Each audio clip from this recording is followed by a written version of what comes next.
To me, who knew his every mood and habit, his attitude and manner told their own story. He was at work again. He had risen out of his drug-created dreams and was hot upon the scent of some new problem. I rang the bell, and was shown up to the chamber which had formerly been in part my own. His manner was not effusive. It seldom was, but he was glad, I think, to see me. With hardly a word spoken, but with a kindly eye, he waved me to an armchair, threw across his case of cigars, and indicated a spirit case and a gasogene in the corner. Then he stood before the fire and looked me over in his singular, introspective fashion. "Wedlock suits you," he remarked. "I think, Watson, that you have put on 7.5 pounds since I saw you." 7, I answered. "Indeed, I should have thought it a little more. Just a trifle more, I fancy, Watson. And in practice again, I observe. You did not tell me that you intended to go into harness." "Then how did you know?" "I see it. I deduce it. How do I know that you have been getting yourself very wet lately, and that you have a most clumsy and careless servant girl?" "My dear Holmes," said I, "this is too much. You would certainly have been burned had you lived a few centuries ago. It is true that I had a country walk on Thursday, and came home in a dreadful mess, but as I have changed my clothes, I can't imagine how you deduce it. As to Mary Jane, she is incorrigible, and my wife has given her notice. But there again, I fail to see how you work it out." He chuckled to himself, and rubbed his long, nervous hands together. "It is simplicity itself," said he.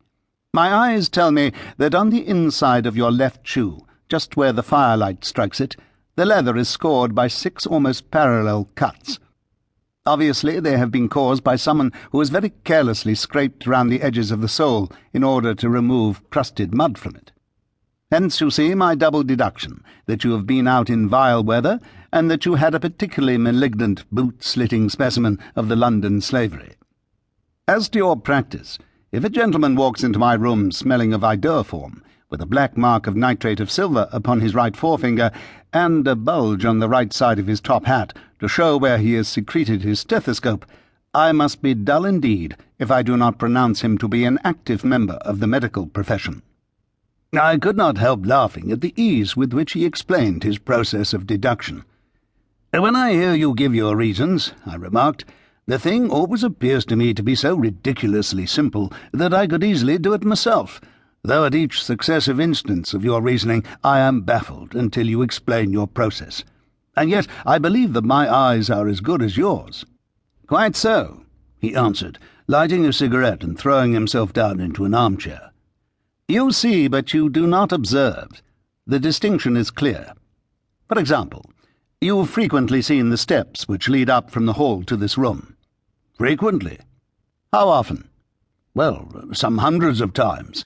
"Then how many are there?" "How many? I don't know." "Quite so. You have not observed, and yet you have seen. That is just my point. Now I know there are 17 steps, because I have both seen and observed.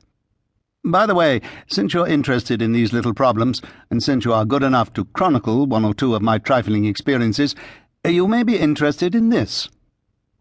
He threw over a sheet of thick, pink-tinted notepaper which had been lying open upon the table. "It came by the last post," said he. "Read it aloud." The note was undated, and without either signature or address. "There will call upon you tonight at 7:45, it said, "a gentleman who desires to consult you upon a matter of the very deepest moment. Your recent services to one of the royal houses of Europe has shown that you are one who may safely be trusted with matters which are of an importance which can hardly be exaggerated. This account of you we have from all quarters received. Be in your chamber, then, at that hour, and do not take it amiss if your visitor wears a mask."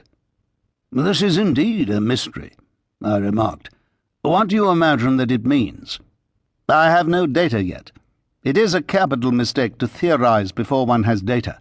Insensibly one begins to twist facts to suit theories, instead of theories to suit facts. But the note itself, what do you deduce?"